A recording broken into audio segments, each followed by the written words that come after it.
Hello friends, welcome back. അപ്പം നമ്മളൊക്കെ ആണെങ്കിൽ പഴയ കാലത്ത് നമ്മുടെ അമ്മമാരൊക്കെ നമുക്കാണെങ്കിൽ ഇത് ഉണ്ടാക്കി തന്നെ നല്ല ഹെൽത്തി ഓട്ടയുടെ വീഡിയോ ആയിട്ടാണ് വന്നിരിക്കുന്നത്. നിങ്ങൾ ഇതുപോലെയൊക്കെ കഴിച്ചിട്ടുണ്ടോ? എൻ്റെ അമ്മ എനിക്ക് ഉണ്ടാക്കി തരാറുണ്ടായിരുന്നു കേട്ടോ. ഞങ്ങൾക്ക് ഇതുപോലെയൊക്കെ അപ്പം ഞാനാണെങ്കിൽ എൻ്റെ മക്കൾക്ക് ഇതുപോലെയൊക്കെ ഇടയ്ക്കൊക്കെ ഉണ്ടാക്കി കൊടുക്കും കേട്ടോ. ഇതൊക്കെ ആണെങ്കിൽ നമ്മുടെ അമ്മമാരൊക്കെ നമുക്ക് ഉണ്ടാക്കി തന്നെ നല്ല ഹെൽത്തി ബ്രേക്ക്ഫാസ്റ്റാണ്. ഇപ്പോഴത്തെ മക്കൾക്കൊക്കെ അതൊന്നും കഴിക്കുന്നതിന് ഇത്ര വലിയ താല്പര്യവും ഇഷ്ടമൊന്നും കാണത്തില്ല. അവർക്കൊക്കെ എപ്പോഴും പുറത്തുനിന്നൊക്കെ എന്തെങ്കിലുമൊക്കെ മേടിച്ച് കഴിക്കാനാണ് താല്പര്യം കൂടുതൽ.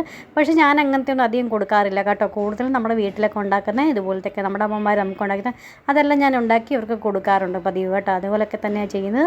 അപ്പോൾ നിങ്ങൾ ഇതുപോലെയൊക്കെ ഒന്ന് നിങ്ങളുടെ മക്കൾക്കൊക്കെ ഒന്ന് ഉണ്ടാക്കി കൊടുക്കും. ഇപ്പോൾ വെക്കേഷൻ സമയമൊക്കെ വീട്ടിൽ ഇരിക്കുമ്പോൾ ഇതുപോലെയൊക്കെ വൈകുന്നേരമോ അല്ലെങ്കിൽ രാവിലെയൊക്കെ ആണെങ്കിൽ ഉണ്ടാക്കി കൊടുക്കുവാണെങ്കിൽ നല്ല ഹെൽത്തി ഫുഡ്. അത് ഇപ്പോൾ നിങ്ങൾക്ക് വാഴയിലൊക്കെ കിട്ടുന്നുണ്ടെങ്കിൽ വാഴയിലേക്കകത്ത് ഉണ്ടാക്കണേ. ഇപ്പോൾ എൻ്റെ നമ്മൾക്ക് ഇവിടെ ആണെങ്കിൽ വാഴയിലൊന്നും കിട്ടത്തില്ലല്ലോ. അപ്പോൾ ഞാൻ കേരളത്തിൽ നിന്ന് പുറത്ത് താമസിക്കുന്നതുകൊണ്ട് ഇപ്പോൾ വാഴയിലില്ലാതാണെങ്കിൽ ഇതെങ്ങനെയാണ് നമ്മളൊന്ന് ഉണ്ടാക്കുന്നത് നമുക്കൊന്ന് കാണാം.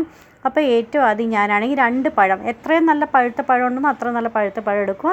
നമ്മൾ സ്പൂണും കൊണ്ട് ഉടച്ചു കൊടുത്താൽ മതി. അപ്പോൾ ഇച്ചിരിയൊക്കെ കട്ടകളൊക്കെ ഇങ്ങനെ ഇരിക്കും, കഴിക്കുമ്പോൾ നല്ലൊരു അടിപൊളി ടേസ്റ്റ് ആയിരിക്കും കേട്ടോ. അതുകൊണ്ടാണ് മുഴുവൻ മിക്സിയിലൊന്നും പ്യൂറി റെഡിയാക്കേണ്ട ആവശ്യമൊന്നുമില്ല. ഇങ്ങനെ തന്നെ സ്പൂണും കൊണ്ട് ചെയ്താൽ മതി. ഇനി നമുക്കാണെങ്കിൽ 1/2 കപ്പ് തേങ്ങ ചിരകിയതും 1/2 കപ്പ് നമുക്ക് ശർക്കര ചീകി അതും കൂടെ അതിട്ട് കൊടുക്കാം. ഇതെല്ലാം കൂടി നന്നായിട്ടൊന്ന് മിക്സ് ആക്കിയതിന് ശേഷം ഒരു ടീസ്പൂൺ നമുക്കാണെങ്കിൽ ചെറിയ ജീരകം അതും ഒന്ന് ഇട്ട് കൊടുക്കാം.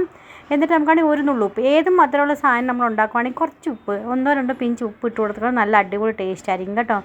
പിന്നെ ഏതെങ്കിലും കട്ടോരിയോ കപ്പോ എന്തെങ്കിലും അളവിനെടുക്കാം. എൻ്റെ ഇപ്പോൾ മെഷറിംഗ് കപ്പ് ഉള്ളതുകൊണ്ട് 2 കപ്പ് ഞാനാണെങ്കിൽ ഗോതമ്പ് പൊടി, നമ്മൾ 800 ചപ്പാത്തിക്ക് ഉണ്ടാക്കത്തില്ലേ അതിന് വേണ്ടി എടുക്കുന്ന ആ നോർമൽ പൊടി തന്നെയാണ് എടുത്തേക്കുന്നത്. ഇനി നമുക്ക് കുറേശ്ശെ വെള്ളം ഒഴിച്ചിട്ട് നല്ലതായിട്ട് ഇങ്ങനെ ഒട്ടുന്ന പാകം, നമ്മൾ അടയൊക്കെ ഉണ്ടാക്കുമ്പോൾ എങ്ങനെയാണ് നമുക്കിങ്ങനെ പരത്താൻ പറ്റുന്ന രീതി ആ രീതി തന്നെ നമുക്ക് ഒഴിച്ച് എടുക്കാനായിട്ടോ. അത് ഒരു 1/2 തൊട്ട് 1/4 കപ്പ് വെള്ളത്തിൻ്റെ ആവശ്യം വരും കേട്ടോ എനിക്ക്. അപ്പോൾ എല്ലാവരുടെയും പൊടിയുടെ ഇതനുസരിച്ച് വ്യത്യാസം വരും. ഇനി നമുക്കൊരു പാൻ അടുപ്പത്ത് വെക്കാം. പാൻ നന്നായി ചൂടായി കഴിയുമ്പം ലോ ഫ്ലെയിമിൽ വെച്ച് കൊടുക്കണം. എന്നിട്ട് നമുക്കാണെങ്കിൽ ഒരു ചെറിയൊരു ഉരുള നമുക്ക് എടുക്കുക. എന്നിട്ടാണെങ്കിൽ ഇതിനകത്ത് വെച്ച് കൊടുത്തിട്ട് കുറച്ച് വെള്ളം, നമ്മൾ ആദ്യം വെള്ളം കുറച്ചൊന്ന് എടുത്തിട്ട് വേണം മാവ് എടുക്കാനായിട്ട് കേട്ടോ. അല്ലെങ്കിൽ പിന്നെ ഒട്ടി ഇങ്ങനെ ഇരിക്കും. പിന്നെ നമുക്ക് ആ മാവിനകത്ത് വെച്ചതിന് ശേഷം ഇതുപോലെ പരത്തി കൊടുക്കുക.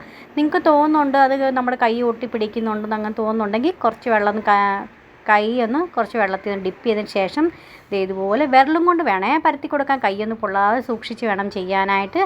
ഇതുപോലെ ഒത്തിരി അങ്ങ് നമ്മൾ ചപ്പാത്തിയൊക്കെ ഉണ്ടാക്കുന്ന രീതി അങ്ങനെ കനം കുറയത്തില്ല, ഇച്ചിരി തിക്കായിട്ട് ഇരിക്കത്തേ ഉള്ളൂ കേട്ടോ. നമ്മൾ അടയൊക്കെ ഇങ്ങനെ പരത്തുമ്പോൾ നമ്മളിങ്ങനെ ഇരിക്കുന്നത് ഇച്ചിരി മീഡിയം തിക്കുന്ന അതുപോലെ തന്നെ വേണം ചെയ്യാനായിട്ട്. മേളിൽ കൂടെ നമുക്ക് തോന്നും ഡ്രൈ ആയി വന്നിട്ടുണ്ടെന്ന് തോന്നുമ്പോൾ കുറച്ച് നെയ്യും കൊണ്ട് തന്നെ ഉണ്ടാക്കണേ, എന്നാൽ നല്ലൊരു അടിപൊളി ടേസ്റ്റ് കിട്ടത്തേ ഉള്ളൂ. എന്നിട്ട് നമുക്കാണെങ്കിൽ തിരിച്ചും മറിച്ചും ഇട്ടിട്ട് ഒരു മീഡിയം ഫ്ലെയിമിൽ വെച്ചിട്ട് വേണം ചുട്ടെടുക്കാനായിട്ട്. തിരിച്ചും മറിച്ചും ഇട്ടിട്ട് നന്നായിട്ട് ഒരു ബ്രൗണിഷ് കളറായി വരുന്ന, ഹൈ ഫ്ലെയിമിൽ വെച്ച് ചെയ്യാൻ പാടില്ല, ഉള്ളു വരെ അല്ലെങ്കിൽ വേവത്തില്ല കേട്ടോ. അതുകൊണ്ടാണ് പറഞ്ഞത് ഒരു മീഡിയം ഫ്ലെയിമിൽ വെച്ചിട്ട് തിരിച്ചും മറിച്ചിട്ട് നമുക്കൊന്ന് ചെയ്തെടുക്കാം. ഇതാണെങ്കിൽ ഞാൻ ഈ ഒരെണ്ണം കൂടെ കാണിച്ചു തരാവേ. ഇതേ കണ്ടോ, കുറച്ച് ചെറിയ ഉരുളെടുത്തിട്ടുണ്ട്.